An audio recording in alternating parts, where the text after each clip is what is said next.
জবাব তোমায় দিতে হবে, নইলে সংগ্রাম, নইলে বিক্ষোভ, নইলে লড়াই।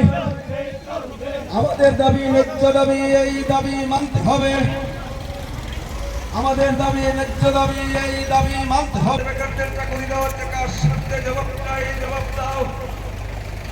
সাবলীল দিনের সরকার টাকা সত্ত্বেও রাজ্যের বেকাররা বঞ্চিত কেন? জবাব পূরণ করতে হবে।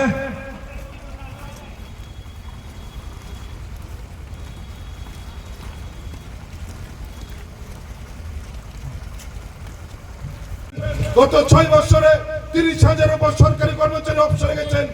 আমরা দেখলাম বিধানসভায় দাঁড়িয়ে মন্ত্রী তথ্য দিচ্ছেন বছরে 50,000 চাকরির যেখানে কথা ছিল, 6 বছর পর এক মন্ত্রী গত বিধানসভায় তথ্য দিয়ে বললেন রাজ্যের সরকারের বিভিন্ন দপ্তরে মাত্র 9,552 জনের চাকরি হয়েছে।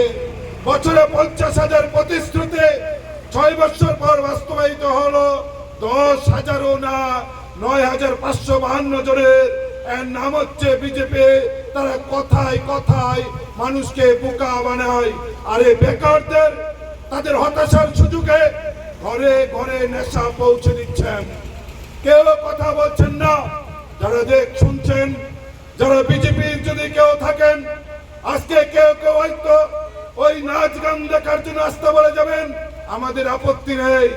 তার যে ভিডিও করে ছাড়ছেন পর্যটন মন্ত্রী, রাজ্যের মানুষ জিজ্ঞেস করছেন আমাদের রাজ্যের মন্ত্রী পর্যটনের অ্যাডভার্টাইজ করে না গাঁজা চাষের অ্যাডভার্টাইজ করে?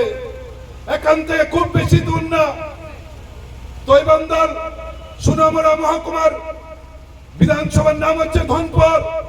সেখানে একটা লিগে ভোট দিয়ে ঘুরছেন স্থানীয় বিধায়ককে সঙ্গে নিয়ে, আর এই লিকের চারদিকে গাজার চাষ হচ্ছে। মন্ত্রী আঙ্গুল দিয়ে গাজা বাগানগুলো দেখছেন, আর ফিরে এসে একজন ভালো যারা বানান ভিডিও তাদের দিয়ে ভিডিও তৈরি করে পর্যটন মন্ত্রী নিজের ফেসবুকে ছেড়ে ঘুরিয়ে বললেন তোমরা গাজা চাষ করো।